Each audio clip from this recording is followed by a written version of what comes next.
Welcome to Lesson 6. In this video, we will be covering the myths and stereotypes about HIV infection. So let's start with the story. This is on the top of page 37. Terrell and Jeff were playing basketball after school when Terrell suddenly asked, "Do you know anybody with AIDS?" "No way," Jeff panted as he made his shot.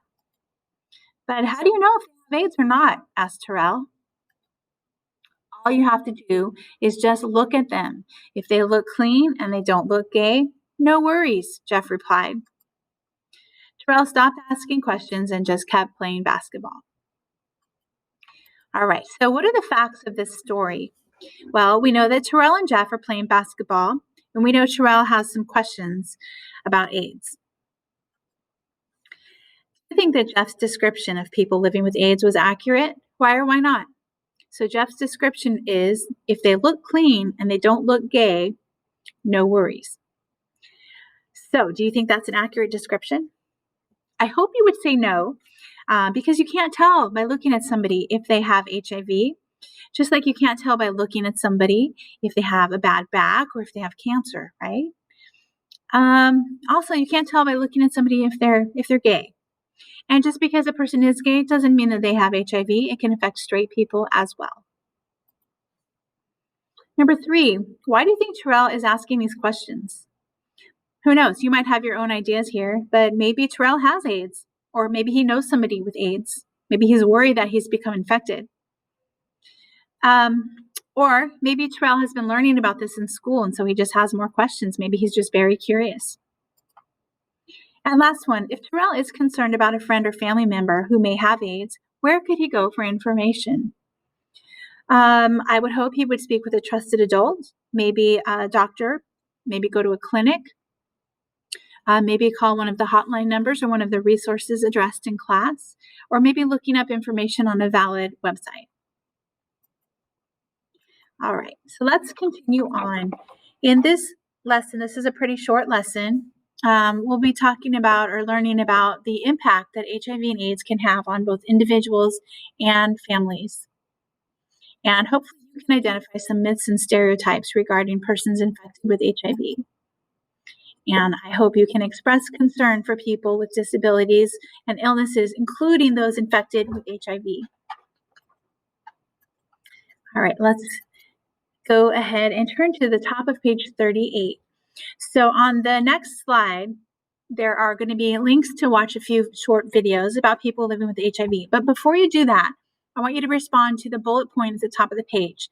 The question says, what myths or stereotypes regarding people infected with HIV can you think of?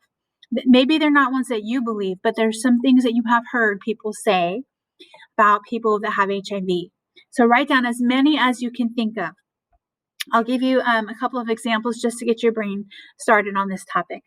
How about only sexually promiscuous people have AIDS? Or how about you can only get it from sex? So write down as many as you can think of, and then I want you to go to the next slide. So these slides, remember, they are linked on your agenda. So there's 4 videos to watch. You can see the time for each of them. It's not going to take you a ton of time. But as you're watching these videos, I want you to fill out the bottom half of the page. The question with the second bullet says, what did you hear the people in the videos say about what it was like to have HIV? What is it like for them to be living with HIV or AIDS? Okay, so go ahead and take a few minutes to watch those videos and respond to page 38, and then we'll come back together. And we won't be doing this activity this term, and then we'll do the wrap up. So question 1, or statement 1, only men who have sex with men get HIV, true or false? And that is false. Number 2, being infected with HIV can cause emotional, social, and physical problems. That is true. Number 3, friends facing a serious medical problem may need help and support from their families and neighbors. And that would be true. Number 4, if a person is infected with HIV, it is always their own fault. That is false. It's possible for a baby to be born with HIV if their mother had it during pregnancy. What about people that were infected because of a sexual assault? It's not their fault. All right, I want you to think about the most important or interesting thing you learned during this lesson. Ask yourself, how committed are you to no longer stereotyping and labeling other people? Ask a parent or guardian or trusted adult to review this topic with you, to tell you how they would feel if they found out a friend or family member was infected with HIV. And also ask them, what would they do? So not just how they would feel, but what would they do if they found out a friend or family member was infected with HIV? All right, that concludes lesson 6.